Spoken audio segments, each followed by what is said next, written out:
ನಿಂದೇನ್ ಕೂಗ್ತಾ ಇದೆಯಾ ಅದು ಕೂಗು. ಮಾನ ಮರ್ಯಾದೆ ಇದೆಯಾ ನಿಂಗೆ? ಆಗಲೇ ಹೇಳಿದೀನಿ ನಾನು.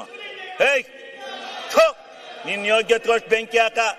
ನೀವೆಲ್ಲ ಪ್ರತಿಭಟನೆ ಮಾಡಕ್ ಬಂದಿದ್ದೀರ ಅಂತ ಇಲ್ಲಿ ನಾಚಿಕೆ ಆಗ್ಬೇಕು ನಿಮ್ಗೆ. ಹೌದು, ನಿಮ್ಮ ಅಪ್ಪಗೆ ಹಾಕಿದ್ದೆ ಚೂರಿಯ. ಈಗ ಸನ್ಮಾನ್ಯ ಅಧ್ಯಕ್ಷರೇ, ಅವು ಲೇ ಆರ್ ಎಸ್ ಎಸ್, ಲೇ R S S, R S S, ನಿಮ್ ಯೋಗ್ಯತೆಗಳು ಬೆಂಕಿ ಹಾಕ. ನಿಮಗೆ ಮಾನ ಮರ್ಯಾದೆಲ್ಲ ಅಯೋಗ್ಯ. ಏಯ್ ಇದೇನು ಡ್ಯಾನ್ಸ್ ಕುಡಿಯಕ್ ಬಂದಿದ್ದೀರಾ ಇಲ್ಲಿ? ಏಯ್ ಅಸೆಂಬ್ಲಿ ಮಾಡ್ಕೊಂಡಿದ್ದೀರಾ, ಡ್ಯಾನ್ಸ್ ಮಾಡ್ಕೊಂಡಿದ್ದೀರಾ ನೀವು? ನಿಮ್ಗೆ ಮಾನ ಮರ್ಯಾದೆ? ವಿರೋಧ ಪಕ್ಷದ ನಾಯಕರೇ, ಇದೇನು ಮಿಮಿಕ್ರಿ ಮಾಡಿಸ್ತಾ ಇದ್ದೀರೇನ್ರಿ? ಏಯ್ ವಿರೋಧ ಪಕ್ಷದ ನಾಯಕರೇ, ಇದೇನು ಮಿಮಿಕ್ರಿ ಮಾಡಿಸ್ತಾ ಇದ್ದೀರಾ? ಮಾನ ಮರ್ಯಾದಿಲ್ಲ. ಮರ್ಯಾದೆ ಮಾನ ಇದ್ದಾರೆ ಯಾರು ಈ ರೀತಿ ನಡ್ಕೊಳಕಲ್ಲ. ಇದೇನು ವಿರೋಧ ಪಕ್ಷನ ಇದು? ನಾವು ಧರಣಿ ಮಾಡಿದೀವಿ, ಇಂಥ ಎಲ್ಲ ಕೋತಿಗಳನ್ನೆಲ್ಲ ಬಿಟ್ಕೊಂಡು ಮಾಡಿಲ್ಲ. ಕೋತಿ ತಿಮ್ಗಳಿವು. ಆರ್ ಎಸ್ ಎಸ್ ಅಲ್ಲಿ ಹಿಂಗೆ ಕೂಗಿ ಕೂಗಿ ಆರ್ ಎಸ್ ಎಸ್ ಹಾಳು ಮಾಡಿದಿರಿ ನೀವು. ನಿಮ್ಮ ಅಜ್ಜನ್ ಮಾಡಿದ್ದೆ. ಬಾಲ್ ಕೇಳು ಅರಸೀಕೆರೆಯಲ್ಲಿ. ಏಯ್ ಅರಸೀಕೆರೆಯಲ್ಲಿ ಬಾ ಕೇಳು, ಕೊಪ್ರಿ ಬಗ್ಗೆ ಹೇಳ್ತಾರೆ ಯಾರು ಹೋರಾಟ ಮಾಡಿದಾರು ಅಂತ. ಸನ್ಮಾನ್ಯ ಅಧ್ಯಕ್ಷರೇ, ಹಿಂಗೆ ನಿಮ್ ಸನ್ಮಾನ್ಯ ಅಧ್ಯಕ್ಷರೇ, ಅವ್ರಿಗೆ ನೋಡಿ, ಅವರು ಕೆಟ್ಟ ಕೆಲಸ ಮಾಡಿದವ್ರಿಗೆ ಹೇಳ್ತಾ ಇರ್ಬೇಕು, ಹಂಗೆ ಬಿಟ್ಕೊಂಡು ಹೋಗದ. ಅವ್ರಿಗೆ ಧರಣಿ ಮಾಡೋದು ಹಿಂಗ? ಪ್ರಜಾಪ್ರಭುತ್ವದಲ್ಲಿ ಇದು ಗೊತ್ತಿದೆ, ಇವಕ್ಕೆ ಬೆಲೆ ಇದೆಯಾ? ನಾಚಿಕೆ ಇದೆಯಾ ಇವ್ರಿಗೆ? ಮಾನ ಮರ್ಯಾದೆ ಯಾರು ಇಂಥ ಧರಣಿ ಮಾಡ್ತಾರ? ಯಾವ ತಪ್ಪು ಮಾಡಿದಾನೆ ಅವನ ಮೇಲೆ ಮಾಡ್ಬೇಕು. ಏಯ್ ನೀನು ಕೇಳಿಲೆ, ನಿನ್ನ ಹೆಂಡ್ತಿ ತಹಸೀಲ್ದಾರ್ ಬಿಟ್ಕೊಂಡು ಎಷ್ಟೆಷ್ಟು ದುಡ್ಡು ಹೊಡೆದಿದ್ದೀ ಗೊತ್ತಾ ನೀನು? ನಿನ್ನ ಹೆಂಡ್ತಿ ತಹಸೀಲ್ದಾರ್ ಮಾಡ್ಕೊಂಡು ದುಡ್ಡು ಹೊಡೆದಿದ್ದೀಯ ನೀನು. ಅಲ್ಲಿ ನಿನ್ನ ಹೆಂಡ್ತಿಯ ತಹಸೀಲ್ದಾರ್ ಬಿಟ್ಕೊಂಡು ದುಡ್ಡು ಹೊಡೆದಿದ್ದೀಯ ನೀನು. ನೀನು ಅಯೋಗ್ಯ. ನೀನು ದುಡ್ಡು ಹೊಡೆದಿದ್ದೀಯ ನೀನು. ಯಾರೇ ಹೇಳ್ಕೊಟ್ಟಾರ? ಅವರು ಅಶೋಕಣ್ಣ ಹೇಳ್ಕೊಟ್ಟಾರ ನಿಮ್ಗೆ? ಏಯ್ ಕೂಚಳ, ನಿಮ್ ನಾಚಿಕೆ, ನಿಮಗೆ ಮಾನ ಮರ್ಯಾದೆ ಇದ್ರು ಸರಿ. ನಿಮ್ ಯೋಗ್ಯತೆ ಕೊಟ್ಟು ಬೆಂಕಿ ಹಾಕ. ನಿಮಗೆ ಮಾನ ಮರ್ಯಾದೆ ಐತೆ ನಿಮ್ಗೆ? ಅಯೋಗ್ಯರಿಗೆ ನಿಮ್ಮಂತ ಕೆಟ್ಟ ಜನ ನಾನು ಈ ದೇಶದಲ್ಲಿ ನೋಡಲ್ಲ. ನನ್ನ ಮೇಲೆ ಹಾಕಲೇ ಏನ್ ಮಾಡ್ತೀಯ? ಕಾನೂನ ರಾಜ್ಪಾಲರು ತಡೆ ಹಿಡಿದ್ರು, ಇಲ್ಲ ಅಂದ್ರೆ ನಿಮ್ಗೆಲ್ಲ ಗತಿ ಕಾಣಿಸ್ತದೆ. ಆ ರಾಜ್ಪಾಲರು ಜಾರಿ ಕೊಡ್ಬೇಕಾಯ್ತಾ ಕಾನೂನ? ಗೊತ್ತಾಗೋದು. ಮಾನ ಮರ್ಯಾದಿಲ್ಲ ನಿಮ್ಗೆ. ಮಾನ ಮರ್ಯಾದೆ, ಸಿಗ್ಗು ಸಿವಾಸು ಏನೂ ಇಲ್ಲ ಈ ಬಿಜೆಪಿಯವರಿಗೆ. ಮಾನ್ಯ ಅಧ್ಯಕ್ಷರೇ, ನಿಮಗೆ ಮರ್ಯಾದೆ ಐತೆ? ಯಾವನ ಒಬ್ಬನ ಇಂಡಿವಿಜುವಲ್ ಆಗಿ ಟಾರ್ಗೆಟ್ ಮಾಡ್ತಿರಲ್ಲ. ನಿಮ್ಗೇನು ಯಾವನ್ರಿ ನಿಮ್ಮನ್ನೆಲ್ಲ ನಾಯಕತ್ವ ಅಂದನು? ವಿರೋಧ ಪಕ್ಷ ಲಾಯಕ ನೀವು? ವಿರೋಧ ಪಕ್ಷಕ್ಕೆ ಲಾಯಕಿದ್ದೀರಾ ನೀವು? ನೀನು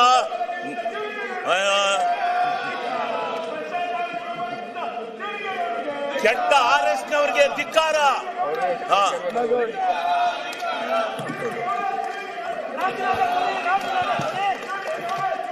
ಸನ್ಮಾನ್ಯ ಅಧ್ಯಕ್ಷರೇ, ನಾನು ಇದರಿಂದ ವಿಚಲಿತನಾಗಲ್ಲ. ನಿನ್ನಂತ 100 ನಾಯಿಗಳು ಬಂದ್ರು ನಾನು ಎದುರಲ್ಲ. ನಾಯಿಗಳಿಗೆ ಕಡೆ ನೀವು. ಆ ನಾಯಿಗಳಿಗಾರ ಬುದ್ಧಿ ಇರುತ್ತೆ, ಅಷ್ಟು ಇಲ್ಲ ನಿಮಗೆ. ನೀವು ಹುಟ್ಟು ಅಯೋಗ್ಯರು.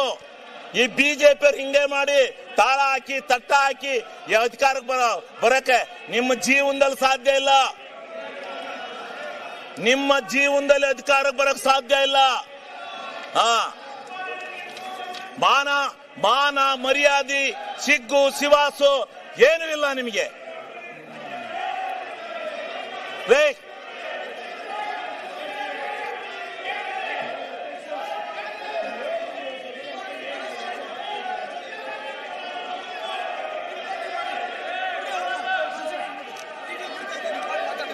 ಈಗ ಸನ್ಮಾನ್ಯ ಅಧ್ಯಕ್ಷರೇ, ನೀವು ಎಂತ ಅಯೋಗ್ಯರು ಅಂತ ಈ ಕರ್ನಾಟಕ ರಾಜ್ಯ ಟಿವಿಲೆಲ್ಲ ಹೇಳ್ತಾವ್ರಂತೆ. ಕರ್ನಾಟಕ ರಾಜ್ಯ ಟಿವಿಲೆಲ್ಲ ಬರ್ತಾ ಇದ್ದಾರೆ ಬಿಜೆಪಿ ಅಯೋಗ್ಯರು ಅಂತ,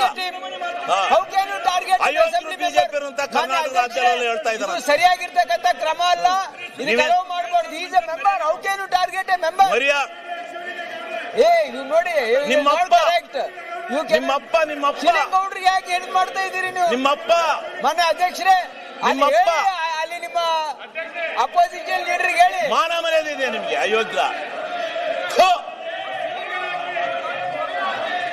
ಸನ್ಮಾನ್ಯ ಅಧ್ಯಕ್ಷರೇ, ಮಹಾತ್ಮ ಗಾಂಧೀಜಿ ಅಂತ 250 ವರ್ಷಗಳ ಕಾಲ ಈ ದೇಶದ ದಾಸತ್ವದಿಂದ ಬ್ರಿಟಿಷರವರಿಂದ ಹೋರಾಟ ಮಾಡಿದಂತ, ನಮ್ಮ ಹೋರಾಟವನ್ನು ಮಾಡಿ ನಮ್ಮ ಭಾರತ ದೇಶಕ್ಕೆ ಸ್ವತಂತ್ರವನ್ನು ತಂದುಕೊಟ್ಟಂತ ಒಬ್ಬ ಮಹಾತ್ಮನನ್ನ ಇವತ್ತು ಮಹಾತ್ಮನ ಹೆಸರಿನಲ್ಲಿ ಇದ್ದಂತ ಒಂದು ಯೋಜನೆಯನ್ನ ಇವತ್ತು ಏಕಾಏಕಿ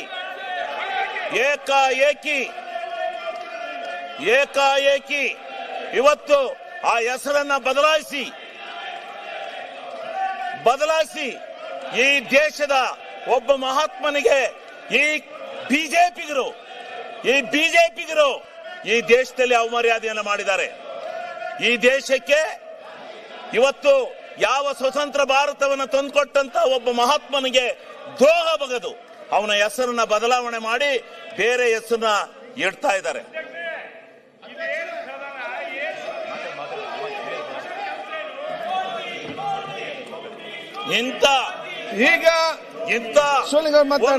ನೋಡಿ ಹೆಸರನ್ನ ಬದಲಾಯಿಸಿರ್ತಕ್ಕಂಥ ಇವರಿಗೆ ಪ್ರತಿಭಟನೆ ಮಾಡೋರು ಸಬ್ಜೆಕ್ಟ್ ವೈಸ್ ಮಾಡಿ, ಇಂಡಿವಿಜುವಲ್ ಯಾಕೆ ಮಾತಾಡ್ಲಿಕ್ಕೆ ಹೋಗ್ತಾರೆ? ಗ್ರಾಮಗಳ ಬೀಡು ಭ್ರಷ್ಟಾಚಾರ ಮಾಡಿ, ಹಳ್ಳಿಗಳ ಸ್ವರಾಜ್ಯ ಆಗಬೇಕು, ಗ್ರಾಮ ಸ್ವರಾಜ್ಯ ಆಗಬೇಕು ಅಂತೇಳಿ ಮಹಾತ್ಮ ಗಾಂಧೀಜಿಯವರು ಹೋರಾಟವನ್ನು ಮಾಡಿದರು. ಆ ಕನಸಿನ ಮೇಲೆ ಮನಮೋಹನ್ ಸಿಂಗ್ ರವರು ಕಾನೂನನ್ನ ಜಾರಿಗೆ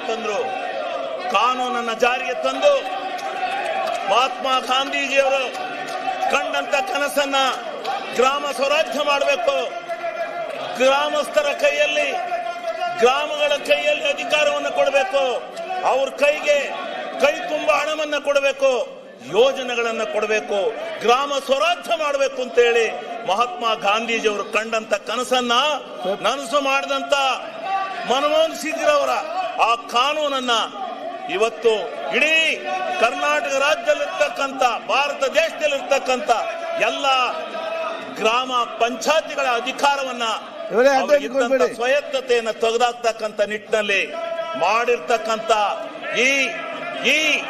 ಈ ಬಿಜೆಪಿ ಸರ್ಕಾರಕ್ಕೆ ಇವತ್ತು ಇಡೀ ಕರ್ನಾಟಕ ರಾಜ್ಯ ಅಲ್ಲ, ಭಾರತ ದೇಶದಲ್ಲಿ ನೆಕ್ಸ್ಟ್ ಇಡೀ ಜನ ಈ ಬಿಜೆಪಿಯನ್ನು ಕಿತ್ತೊಯ್ಯುತ್ತಾರೆ. ಇವತ್ತು ಮಹಾತ್ಮ ಗಾಂಧೀಜಿಯ ಇಲ್ಲ, ನೀನು ನಿನ್ನ ಹೆಂಡತಿ ತಹಸೀಲ್ದಾರ್ ಬಿಟ್ಕೊಂಡು ದುಡ್ಡು ಹೊಡೆದಲ್ಲ, ಅಲ್ಲಿ ಹೋಗಿ ಹೇಳ್ತಾರೆ ಚಿಂಚೋಳಿಲಿ ಎಷ್ಟೆಷ್ಟು ದುಡ್ಡು ಹೊಡಿತಾ ಇದೀಯ ಅಂತ ನೀನು ತಹಸೀಲ್ದಾರ್ ಬಿಟ್ಕೊಂಡು. ಈಗ ಇವತ್ತು ಈ ಒಂದು ವ್ಯವಸ್ಥೆ ಒಳಗಡೆ ಇವತ್ತು ನಡೀತಾ ಇರ್ತಕ್ಕಂಥ ಈ ಸಂದಿಗ್ಧವಾದಂತ ವಾತಾವರಣದಲ್ಲಿ ಇವತ್ತು ಈ ಒಂದು ಅಧಿಕಾರ, ಈ ಒಂದು ವ್ಯವಸ್ಥೆಯನ್ನ ಹಾಳು ಮಾಡತಕ್ಕಂತ ದೃಷ್ಟಿನಲ್ಲಿ ಗ್ರಾಮ ಸ್ವರಾಜ್ಯದ ಬದುಕನ್ನ ಇವತ್ತೇನು ಕರ್ನಾಟಕ ರಾಜ್ಯ ಅಲ್ಲ, ಭಾರತ ದೇಶದಲ್ಲಿ ಗ್ರಾಮ ಪಂಚಾಯಿತಿಯ ಸದಸ್ಯರು ನೀವೇನಂದ್ರು ನಾನು ನಿಲ್ಸಲ್ಲ, ನೀವ್ ಪಡ್ಕೊಂಡ್ರು ನಿಲ್ಸಲ್ಲ, ನಾನು ಭಾಷಣ ಮಾಡ್ತೇನೆ, ಇದು ರೆಕಾರ್ಡ್ ಹೋಗುತ್ತೆ. ನಾನು ಮಾಧ್ಯಮ ಸ್ನೇಹಿತರಿಗೆ ಒಂದು ಮನವಿ ಮಾಡ್ತೀನಿ, ನಾನು ಹೇಳ್ತಕ್ಕಂಥದ್ದು ಸತ್ಯ ಇದ್ರೆ ನಾಳೆ ಬರ್ಗಿರಿ, ಇಲ್ಲ ಅಂದ್ರೆ ಈ ಪೋಲಿಗಳನ್ನ ಈ ಪೋಲಿ ಕೆಲಸ ಮಾಡ್ತಾ ಇರುವಂತ ಈ ಅಶೋಕಣ್ಣ ನಾಯಕತ್ವದಲ್ಲಿ ಇಂಥ ಪೋಲಿ ಕೆಲಸ ಮಾಡ್ತಾ ಇರೋದು ಒಳ್ಳೆ ಕೆಲಸ ಅಲ್ಲ. ನಾನು 20 ವರ್ಷದಿಂದ ಈ ಸದನದಲ್ಲಿದ್ದೇನೆ, ಇಂಥ ಕೆಟ್ಟ ಪ್ರವೃತ್ತಿನ ನಾನು ನೋಡಿರ್ಲಿಲ್ಲ. ಯಾರೋ 3 ಜನ, ಒಬ್ಬ RSS ಈ ಮಂಗಳೂರಿನನು, ಇವನು ನನ್ನಲ್ಲಿ ಮಾತಾಡಕ್ಕೆ ಎದ್ರು ಇದಾಗ್ತಾನೆ. ಇವನೊಬ್ಬ ಈ ತಹಸೀಲ್ದಾರ್ ಚಿಂಚೋಳಿಲಿ ಅವನ ಹೆಂಡತಿ ಬಿಟ್ಕೊಂಡು ದುಡ್ಡು ಹೊಡ್ಕೊಂಡು ಇಲ್ಲಿ ಬರ್ತಾನೆ. ಇವನು ಭ್ರಷ್ಟರಲ್ಲಿ ಭ್ರಷ್ಟ, ಇವನು ಭ್ರಷ್ಟರಲ್ಲಿ ಭ್ರಷ್ಟ, ಇವನು ಸಲಗಾರ, ಇವನು ಭ್ರಷ್ಟ, ಇವನು ಬಂದಿಲ್ಲಿ ಆಟ ಹಾಕಕ್ ಬಂದಿದ್ದಾನೆ. ಇಡೀ ಬಿಜೆಪಿ, ಕಾಂಗ್ರೆಸ್ ಮತ್ತು ಎಲ್ಲಾ ಪಕ್ಷದ ಸದಸ್ಯರುಗಳು, ಗ್ರಾಮ ಪಂಚಾಯತಿ ಸದಸ್ಯರು ನಿಮ್ಮ ಮುಖಕ್ಕೆ ಮಂಗಳಾರತಿ ಅಂತ ಕಾಯ್ತಾವ್ರು. ಹೋಗಿ ಚುನಾವಣೆ ಡಿಕ್ಲೇರ್ ಮಾಡಿ ಗೊತ್ತಾಗುತ್ತೆ ನೀವ್ ಎಷ್ಟು ಸೀಟ್ ಬರ್ತೀರಾ ಗ್ರಾಮ ಪಂಚಾಯತಿಲಿ ಅಂತ ಗೊತ್ತಾಗತ್ತೆ. ನಿಮ್ಮ ಹಣ ಬರ ಗ್ರಾಮಗಳಿಗೆ ಗ್ರಾಮ ಸ್ವರಾಜ್ಯ ಬಂದಿತ್ತು. ಆ ಗ್ರಾಮ ಸ್ವರಾಜ್ಯವನ್ನು ಹಾಳು ಮಾಡಿ ಇವತ್ತು ನೀವು ಈ ಒಂದು ಕೆಟ್ಟ ಪ್ರವೃತ್ತಿಯನ್ನು ಮಾಡ್ಕೊಂಡು ಬದ್ದಾಯ್ತೀರಾ. ಇದರಿಂದ ನಡೀತಾ ಇರ್ತಕ್ಕಂಥ ಈ ಒಂದು ವ್ಯವಸ್ಥೆ ಒಳಗಡೆ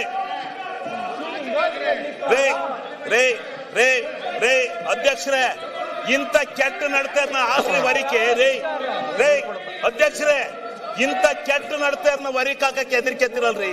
ಆಕ್ರಿ ವರಿಕೆ, ಆಕ್ರಿ ತೆಗೆದೋ ವರಿಕೆ. ಇವ್ರೇನ್ ಇಡೀ ರಾಜ್ಯದ ಜನ ಆಕ್ರಿ ಇವ್ರದ್ದು ಅತ್ಯಾತು ವೈಯಕ್ತಿಕವಾಗಿ ಇದು ಮಾಡ್ತಾರೆ ಇವರು. ಬರೀ ಇದು ಇಡೀ 80 ವರ್ಷದ ರಾಜಕಾರಣದ ಇತಿಹಾಸದಲ್ಲಿ ಇಂಥ ಕೆಟ್ಟ ನಡತೆಯನ್ನ ನಡೆಸಿರಲಿಲ್ಲ. ಇಂಥ ಕೆಟ್ಟ ನಡತೆ ನಡೆದಿರಲಿಲ್ಲ. ಮಾಡೋರು ಧರಣಿನ, ನಾವು ಮಾಡಿದ್ದು ಧರಣಿನ, ಅಗೋರಾತ್ರ ಮನಗಿದ್ದು. ಇಂಥ ಅಯೋಗ್ಯ ಕೆಲಸ ಮಾಡಿರ್ಲಿಲ್ಲ ಯಾರು. ಇಂಥ ಕೆಟ್ಟ ನಾನ್ ಪ್ರಜಾಪ್ರಭುತ್ವ, ನಾನು ಯಾವ ಪಕ್ಷ ನನ್ನ ಇಷ್ಟ ನೀನ್ಯಾವನ ಕೇಳಕ್ಕೆ. ಗ್ರಾಮ ಸಭೆಯಲ್ಲಿ ನಿರ್ಣಯ ಆಗ್ತಾ ಇತ್ತು. ಗ್ರಾಮ ಸಭೆಯಲ್ಲಿ ನಿರ್ಣಯ ಆಗ್ತಾ ಇತ್ತು. ಗ್ರಾಮ ಸಭೆಯಲ್ಲಿ ನಿರ್ಣಯ ಆಗ್ತಾ ಇತ್ತು. ಗ್ರಾಮ ಸಭೆಯಲ್ಲಿ ಏನು ಆ ಗ್ರಾಮದ ಆಡಳಿತ, ಆ ಗ್ರಾಮದ ಅಭಿವೃದ್ಧಿ ಕೆಲಸಗಳು, ಅವನ್ನ ನಿರ್ಣಯ ಮಾಡ್ತಕ್ಕಂತ ಒಂದು ಕಾನೂನನ್ನ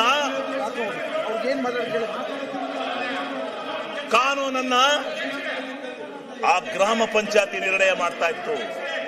ಗ್ರಾಮ ಸ್ವರಾಜ್ಯದ ಕೈಗೆ ಯಾವ ಮಹಾತ್ಮ ಗಾಂಧೀಜಿ ಕನಸು ಕಂಡಿದ್ರೋ ಅಂತ ಮಹಾತ್ಮನ ಇಚ್ಛೆಯಂತೆ ಅಂತನ ಮಹಾತ್ಮ ಗಾಂಧೀಜಿ ಯಾವ ಗ್ರಾಮ ಸ್ವರಾಜ್ಯ ಆಗ್ಬೇಕು, ಇದು ಹಳ್ಳಿಗಳ ನಾಡು, ರೈತರ ಬೀಡು ಅಂತಕ್ಕಂಥ ಮಾತನ್ನೇನು ಹೇಳಿದ್ರು, ಅದಕ್ಕೆ ಬದ್ಧವಾಗಿ ಆ ಮಹಾತ್ಮ ಗಾಂಧೀಜಿಯವರ ಕನಸನ್ನ ನನಸು ಮಾಡಿದಂತ ಮನಮೋಹನ್ ಸಿಂಗ್ ರವರಿಗೆ ಅಭಿನಂದನೆ ಸಲ್ಲಿಸೋದು ಬಿಟ್ಟು ಇವತ್ತು ಕಾನೂನನ್ನ ಬದಲಾವಣೆ ಮಾಡಿ ನೀವು ಇಲ್ಲೆಲ್ಲ ಕೂತಿರಲ್ಲ, ನಿಮ್ ಪಕ್ಷದ ಮೆಂಬರ್ಗಳನ್ನ ಹೋಗಿ ಕೇಳಿ ಮತ್ತೆ ಸುಗಿತಾರೆ ನಿಮ್ಗೆಲ್ಲ. ಹೋಗಿ ಗ್ರಾಮ ಪಂಚಾಯತಿ ನರೇಗಾ ದುಡ್ಡಿಲ್ದೇ ಇದ್ರೆ ಆ ಗ್ರಾಮ ಪಂಚಾಯತಿ ಮೆಂಬರ್ಗಳು ಎಲ್ಲಿ ನಿಲ್ತಾರೆ, ಎಷ್ಟು ಚುನಾವಣೆ ನೋಡಿ, ಎಷ್ಟು ಎಷ್ಟು ಇದಿತ್ತು ಗ್ರಾಮ ಪಂಚಾಯತಿನಲ್ಲಿ, ಅದನ್ನ ಹಾಳು ಮಾಡಿ ಇವತ್ತು ಇಂಥ ಒಂದು ಕೆಲಸವನ್ನ ಮಾಡಿದಿರಿ. ಇದನ್ನ ನೀವು ಅರ್ಥ ಮಾಡ್ಕೋಬೇಕು. ಇದು ಈ ರೀತಿ ಮಾಡ್ತಕ್ಕಂಥ ಬಹುಶಃ ಪ್ರಜಾಪ್ರಭುತ್ವ ವ್ಯವಸ್ಥೆ ಒಳಗೆ ಇಂಥ ಕೆಟ್ಟ ನಡತೆಯನ್ನು ನೋಡಿದ್ದು ನಾನು ಇದೇ ಮೊದಲು. ನಾನು 20 ವರ್ಷದಿಂದ ಈ ಸದನದಲ್ಲಿದ್ದೇನೆ. ಇಂಥ ಅಯೋಗ್ಯ ಪ್ರತಿಭಟನೆ ನೋಡಿದ್ದೆ ಯಾವಾಗೂ ಕೂಡ. ಇಂಥ ಕೆಟ್ಟ ಪ್ರತಿಭಟನೆ ನೋಡಿದ್ದೆ ಫಸ್ಟ್. ಅಧ್ಯಕ್ಷರ ನೀವು ಈ ತರ ಒಬ್ಬ ಸಂಪೂರ್ಣವಾಗಿ ನಾಚಿಕೆ ಆಗಲ್ಲ ನಿಮ್ಗೆ. ಈ ರೀತಿ ಗ್ರಾಮ ಸ್ವರಾಜ್ಯ ಆಗ್ತಕ್ಕಂಥದ್ದು ಒಂದು ಗ್ರಾಮ ಪಂಚಾಯತ್ಗೆ 1 ಕೋಟಿಯಿಂದ 5 ಕೋಟಿವರೆಗೆ 5 ಕೋಟಿಯವರೆಗೆ ಹಣ ಹೋಗೋದು ಏನು ಅವರ ಯೋಜನೆ. ಒಬ್ಬ ಅಧ್ಯಕ್ಷ ಬೆಳಿಗ್ಗೆ ಎದ್ದು ಈ ಚರಂಡಿ ಆಗ್ಬೇಕು ಅಂದ್ರೆ ಮಾಡಿ ಅಂತ ಅಧಿಕಾರ ಕೊಡುವಂತ ಅಧಿಕಾರ ಕೊಟ್ಟಿದ್ರು. ಒಂದು ಊರಿಗೆ ದಾರಿ, ಕಾಂಕ್ರೀಟ್ ರಸ್ತೆ, ಅವೆಲ್ಲನೂ ಮಾಡ್ಕೊಂಡಿದ್ದಾರೆ. ಎಲ್ಲರೂ ಮಾಡ್ಕೊಂಡಿದ್ದಾರೆ. ನರೇಗಾವನ್ನು ಉಪಯೋಗಿಸಿಕೊಂಡು ಸಾವಿರಾರು ಕೋಟಿ ಕಾಮಗಾರಿಗಳನ್ನು ಮಾಡ್ಕೊಂಡಿದ್ದಾರೆ. ಇಂಥ ಕಾಮಗಾರಿಗಳನ್ನು ಮಾಡ್ಕೊಂಡು ಇವತ್ತು ನೀವು ಅದನ್ನ ವಿರೋಧ ಮಾಡ್ತಿರಲ್ಲ, ನಾಚಿಕೆ ಆಗಲ್ವ ನಿಮ್ಗೆ? ಯಾಕೆ ವಿರೋಧ ಮಾಡ್ತೀರಿ? ಇಂಥ ಒಂದು ಕಾನೂನು ಮತ್ತೆ ಬರ್ಲಿಕ್ಕೆ ಸಾಧ್ಯ? ದಯಮಾಡಿ ನೀವು ಅರ್ಥ ಮಾಡ್ಕೋಬೇಕು ಅಂತಕ್ಕಂಥ ಮಾತನ್ನ ಸನ್ಮಾನ್ಯ ಅಧ್ಯಕ್ಷರೇ ನಾನು ಹೇಳಿ, ಇವತ್ತು ಮುಂದೆ ಈ ಒಂದು ಇವತ್ತು ತಂದಿರ್ತಕ್ಕಂಥ ಕಾನೂನಿನಲ್ಲಿ 40% ಹಣವನ್ನ 40% ಹಣವನ್ನ ನಾವು ಕೊಡಬೇಕು, 60% ಅವ್ರದ್ದು ಮಾಡಿದ್ದಾರೆ. 40% ಅನ್ನ ಕರ್ನಾಟಕ ರಾಜ್ಯಕ್ಕೆ ಹೊರೆ ಆಗ್ತಾ ಇದೆ. ಕರ್ನಾಟಕ ರಾಜ್ಯದ ಯಾಕೆ ನಿಮ್ಮ ಹತ್ರ ದುಡ್ಡಿಲ್ವಾ? ನಿಮ್ಮ ಹತ್ರ ದುಡ್ಡಿಲ್ವೇನ್ರಿ? ಯಾಕ್ರಿ ರಾಜ್ಯದಲ್ಲಿ sponsor schemes, central sponsor scheme ಒಂದಾರ ಸಕ್ಸಸ್ ಮಾಡಿದಿರೇನ್ರಿ? ಒಂದಾರ ಮಾಡಿದಿರಿ? ಎಲ್ಲ ಕರ್ನಾಟಕ ರಾಜ್ಯದಿಂದ ಕೆಲಸ ಮಾಡಿಸ್ತೀರಿ, 50-50 ಶೇರಿಂಗ್ ಅಂತ ದುಡ್ಡೇ ಕೊಡೋದಿಲ್ಲ. ಇವತ್ತು ಎಷ್ಟು ಸಾವಿರ ಕೋಟಿ ಹಣವನ್ನ ನಿಮಗೆ ರಾಜ್ಯ ಸರ್ಕಾರ ಕೊಡಬೇಕು. ನೀವು ಯಾಕೆ ಈ ಭಿನ್ನಾಭಿಪ್ರಾಯ ಮಾಡ್ತೀರಿ? ಆದ್ರಿಂದ ಈ 40-60 ಅನುಪಾತ ಏನಿದೆ ಯಾತಕ್ ಬೇಕು? ಆಮೇಲೆ ಡೆಲ್ಲಿಯಿಂದ ಕಳಿಸ್ತಾರಂತೆ ಗ್ರಾಮ ಪಂಚಾಯತಿ ಹೆಂಗ್ ನಡಿಬೇಕು ಅಂತ ಯೋಜನೆಗಳನ್ನ. ನಾಚಿಕೆ ಆಗಲ್ಲ ನಿಮ್ಗೆ? ಹಳ್ಳಿಯಿಂದ ಡೆಲ್ಲಿಗೆ ಹೋಗ್ಬೇಕು, ಡೆಲ್ಲಿಯಿಂದ ಅಲ್ಲ ಬರೋದು ಕಾನೂನು ಯೋಜನೆಗಳು. ಹಳ್ಳಿಯಿಂದ ಯೋಜನೆಗಳು ಡೆಲ್ಲಿಗೆ ಹೋಗ್ಬೇಕು, ಡೆಲ್ಲಿಯಿಂದ ಅಲ್ಲ ಯೋಜನೆಗಳು ಬರೋದು. ನಾಚಿಕೆ ಆಗ್ಬೇಕು. ಡೆಲ್ಲಿಯಿಂದ ಅಲ್ಲ ರೀ ಯೋಜನೆಗಳು ಬರೋದು, ಆ ಗ್ರಾಮದಲ್ಲಿ ಏನು ಅವಶ್ಯಕತೆ ಇದೆ ಅಂತಕ್ಕಂಥದ್ದನ್ನು ಇದು ಮಾಡಬೇಕು. ಇವತ್ತು ರೈತ ಈ ಡೈರಿ ಶೆಡ್ಗಳನ್ನ ಕಟ್ಕೊಂಡು ಹೈನುಗಾರಿಕೆ ಇವತ್ತು ಇಡೀ ಕರ್ನಾಟಕ ರಾಜ್ಯದಲ್ಲಿ ಮನೆ ಮಾತಾಗಿದೆ. ಇವತ್ತು ರೈತ ಬದುಕಿರ್ತಕ್ಕಂಥದ್ದೇ ಹೈನುಗಾರಿಕೆಯಿಂದ. ಆ ಹೈನುಗಾರಿಕೆಯ ಕೊಟ್ಟಿಗೆ ಮನೆಗಳನ್ನ ಶೆಡ್ಗಳನ್ನ ಕಟ್ಕೊಂಡು 2 ಹಸ ಸಾಕ್ತಾ ಇದ್ದಾನೆ, ಇವತ್ತು 5 ಹಸ 10 ಹಸಿಗೆ ಬಂದಿದ್ದಾನೆ. ಅದರಿಂದ ಎಷ್ಟು ಹಾಲು ಕರಿತಾನೆ, ಸ್ವಾವಲಂಬಿ ಆಗಿದ್ದಾನೆ, ಕಾರ್ನಲ್ಲಿ ತಿರುಗ್ತಾ ಇದ್ದಾನೆ. ಇದಕ್ಕೆ ಸಂತೋಷ ಪಡೋದು ಬಿಟ್ಟು ನೀವು ಸಂತೋಷ ಪಡ್ಬೇಕ್ರಿ. ಇವತ್ತು ತನ್ನ ಹೊಲದ ಬದನ ತಾನು ಹಾಕೊಂಡು, ತನ್ನ ಹೊಲದ ಬದವನ್ನ ತಾನು ಮಾಡ್ಕೊಂಡು, ಇಡೀ ಗ್ರಾಮಗಳನ್ನ ಸ್ವಚ್ಛ ಮಾಡ್ಕೊಂಡು, ಗ್ರಾಮಕ್ಕೆ ಕಾಂಕ್ರೀಟ್ ಅನ್ನ, ಪ್ರತಿಯೊಂದು ಸವಲತ್ತನ್ನ, ಅಂಗನವಾಡಿಗಳನ್ನ ಕಟ್ಕೊಂಡು ಇವತ್ತು ಇದರಿಂದ ಎಷ್ಟರ ಮಟ್ಟಿಗೆ ಹೆಸರಾಗಿತ್ತು.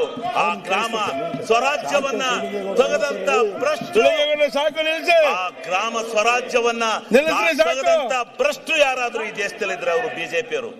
ಇವತ್ತು ನಾನು ಹೇಳ್ತೇನೆ, ಆ ಶಾಪ ಹಳ್ಳಿ ಗ್ರಾಮದ, ಆ ಗ್ರಾಮಸ್ಥರ ಶಾಪ, ಹಳ್ಳಿ ನಾಡಿನ ಶಾಪ ನಿಮಗೆ ತಟ್ಟುತ್ತೆ. ಒಂದು ದಿವಸ ತಟ್ಟುತ್ತೆ ನಿಮಗೆ. ಇದನ್ನ ಯಾವ ದೃಷ್ಟಿನಲ್ಲಿ ಹಾಳು ಮಾಡಿದಿರೋ, ಈ ದೇಶವನ್ನ ಹಾಳು ಮಾಡಕೊಂಡಿದಿರೋ, ಗ್ರಾಮ ಸ್ವರಾಜ್ಯವನ್ನ ಮಹಾತ್ಮ ಗಾಂಧೀಜಿ ಹೇಳ್ತಾ ಇದ್ರು. ದಕ್ಷಿಣ ಆಫ್ರಿಕಾದಲ್ಲಿ ಹೇಳಿದ್ರು, ನನ್ನ ನಾಡು ಹಳ್ಳಿಯ ನಾಡು, ನನ್ನ ನಾಡು ರೈತರ ಬೀಡು, ಆ ಬೀಡು ಹಳ್ಳಿಯ ನಾಡು ಸ್ವರಾಜ್ಯ ಆಗ್ಬೇಕು, ಅದಕ್ಕೋಸ್ಕರ ನನ್ನ ತ್ಯಾಗ ಅಂತ ಹೇಳಿದ್ರು. ಓದಲ್ಲೆಲ್ಲ ಹೇಳ್ತಾ ಇದ್ರು, ಆ ನಾಡಿನ ಸ್ವರಾಜ್ಯವನ್ನ ಮಾಡಲಿಕ್ಕೋಸ್ಕರ ಇಂಥ ಒಂದು ಕಾನೂನನ್ನ ತಂದ್ರೆ ನಿಮ್ಮ ಯೋಗ್ಯತೆಗೆ ನೀವು ಇದನ್ನ ಬದಲಾವಣೆ ಮಾಡಿ ಮತ್ತೆ ಅದನ್ನ ಪ್ರತಿಭಟನೆ ಮಾಡ್ಕೊಳಕ್ ಬಂದಿದ್ದೀರ. ನೀವು ಇಲ್ಲಿ ನಾಚಿಕೆ ಆಗ್ಬೇಕಲ್ವ ನಿಮ್ಗೆ?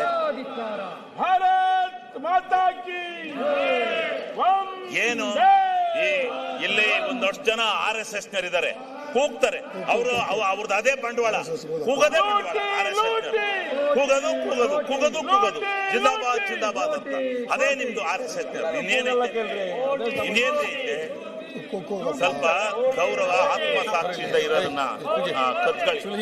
ಇದು ಈ ಭಾರತ ದೇಶ ಜನಸಂಪತ್ತಿನಿಂದ ಏರಳವಾದಂತ ದೇಶ. ಆ ಭಗವಂತ ಕೊಟ್ಟಿರ್ತಕ್ಕಂಥ ಜನಸಂಪತ್ತು, ಆ ಜನಸಂಪತ್ತಿಗೆ ನಾವು ಕೆಲಸ ಕೊಡಬೇಕು ಅಂತ ಹೋರಾಟವನ್ನ ಮಾಡಿ ಮನಮೋಹನ್ ಸಿಂಗ್ ಹಳ್ಳಿಗೆ ಆಡಳಿತ ತಂದ್ರೆ, ಇಲ್ಲ ನೀವು ಮತ್ತೆ ಡೆಲ್ಲಿ ತಗೊಂಡು ಹೋಗ್ತಾ ಇದ್ದೀರಲ್ಲ, ಬಲ್ಲೆಹಳ್ಳಿ ಕಡಿಕೆ ತೋರಿಸ್ತೀವಿ.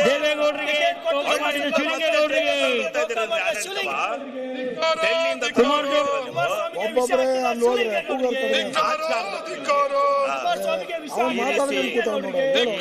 ಹಳ್ಳಿಗಳ ಈ ಸಂಪತ್ತನ್ನ, ಈ ಜನ ಸಂಪತ್ತನ್ನ ಜವಾಬ್ದಾರಿ ಭಗವಂತನ ಮೇಲೆ, ಆ ಭಗವಂತ ಕೊಟ್ಟಿರ್ತಕ್ಕಂಥ ಆ ಮನಮೋಹನ್ ಸಿಂಗ್ ರವರು ಅವತ್ತು ತೆಗೆದುಕೊಂಡಂತ ನಿರ್ಧಾರ ಈ ಹಳ್ಳಿಯ ಸಂಪತ್ತನ್ನ, ಎಷ್ಟು ಭವಿಷ್ಯವನ್ನ ಉದ್ಧಾರ ಮಾಡಿದೆ ಅಂತಕ್ಕಂಥದ್ದನ್ನ ನೀವು ತಿಳ್ಕೋಬೇಕು ಅಂತಕ್ಕಂಥದ್ದನ್ನ ನಾನು ಈ ಸಂದರ್ಭದಲ್ಲಿ ಹೇಳಿ, ಯಾವ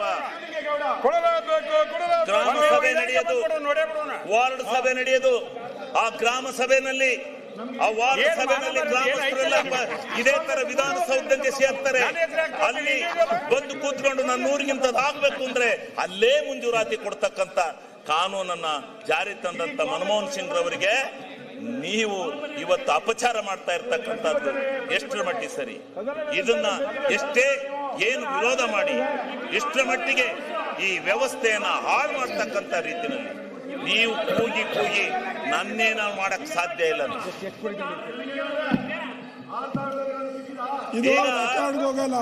ಗ್ರಾಮಗಳಲ್ಲಿ ಸಣ್ಣ ಸಣ್ಣ ಕಾಮಗಾರಿಗಳನ್ನು ತೆಗೆದುಕೊಂಡು ಗ್ರಾಮ ಸ್ವರಾಜ್ಯ ಬರ್ಲಿ, ಸರಿ ಇಲ್ಲ ನಡ್ಸ್ಕೊಂತ ಕುಂತ್ರಿ ಏನು ಆ ಕಾಮಗಾರಿಗಳಿಗೆ ಕಣ್ಣು ಮುಚ್ಚಿ ಹಾಲು ಕುಡ್ದಂಗೆ ಕಾಮಗಾರಿಗಳಿಗೆ ನಡೀತಾ ಇದೆ. ಇವತ್ತು ನೀವು ದೊಡ್ಡ ದೊಡ್ಡ ಕಾಮಗಾರಿಗಳನ್ನು ಆ ದೊಡ್ಡ ದೊಡ್ಡ ಕಾಮಗಾರಿಗಳಿಂದ ಗ್ರಾಮ ಸ್ವರಾಜ್ಯ ಆಗ್ಲಿಕ್ಕೆ ಸಾಧ್ಯನಾ? ಇಷ್ಟು ದೊಡ್ಡ ಭ್ರಷ್ಟಾಚಾರ ಆಗಿದೆ. ಸೋಷಿಯಲ್ ಆಡಿಟ್ ತಗೊಳ್ಳಿ, ಸೋಷಿಯಲ್ ಆಡಿಟ್ ಬಗ್ಗೆ ಮುಂದೆ ನೀವಾಗ ಬಂದ್ರೆ ಎಕ್ಸೈಸ್ ಮಿನಿಸ್ಟರ್ ನಮಗೇನು ತೊಂದರೆ ಇಲ್ಲ. ಇವತ್ತು ದೊಡ್ಡ ದೊಡ್ಡ ಮಾನ್ಯ ಅಧ್ಯಕ್ಷರೇ, ಕೃಷಿ ಅಭಿವೃದ್ಧಿಗೆ ಎಷ್ಟು ಸಹಾಯಕ ಇದೆ ಅಂತ ಗೊತ್ತಿದ್ರೆ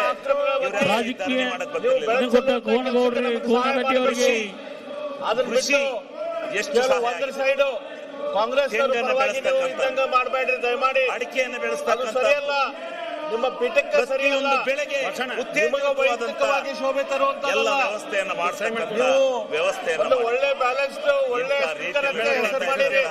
ಈ ಒಂದು ರೈತರ ಸಂಪತ್ತನ್ನ ಹಾಳು ಮಾಡಕ್ ಒಳ್ಳೇದಲ್ಲ.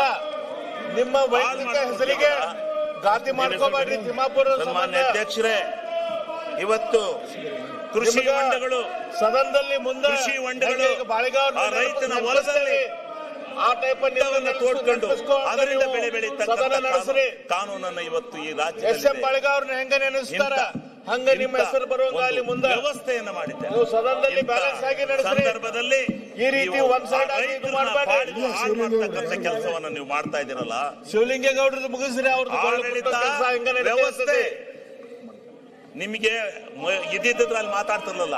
ನೀನ್ ಕೂತ್ಕೋಬೇಕಾದ ಧರಣಿ ಒಳಗೆ ನೀನಾಗಿ ಅಲ್ಲಿ ಮಾತಾಡ್ತಾ ಇದೀಯ. ಅಧ್ಯಕ್ಷರೇ ಮೈಕಿ ಮರ್ಯಾದೆ ರೂಬಿ ಬಣಕಾರ್ ಅವ್ರು ಹೇಗಿದ್ರು ಮಾತಾಡ್ಬೇಕು, ಅವ್ರು ಮಾತಾಡಕ್ಕೆ ಅವ್ರು ಹೇಗಿದ್ರು ಇದೆಂತದ್ರಿ? ಆ ಮಾರ್ಗದಲ್ಲಿ ಹೋಗ್ರಿ. ಮೈಕಿ ತಾಕ್ರಿ. ಈ ರೀತಿ ಒಂದ್ ಸೈಡ್ ಆಗ್ಬೇಡ್ರಿ. ಆ ಶಿವಲಿಂಗೇಗೌಡರದ್ದು ನೀವು ಕೇಳಿ ಇದು ಸರಿ ಇಲ್ಲ. ಇದು ಅವ್ರದ್ದು ನೀವು ಕೂಡ ಮಜಾ ನೋಡ್ತಾ ಇದ್ದೀರಾ. ಅವ್ರದ್ದು ಒಪ್ಪೋದಿಲ್ಲ ಅಧ್ಯಕ್ಷರೇ. ಅವ್ರ ಹಿರಿಯರ ಬಗ್ಗೆ ಈ ರೀತಿ ನೀವು ಮಜಾ ನೋಡೋದು ಸರಿಯಲ್ಲ ಅಧ್ಯಕ್ಷರೇ.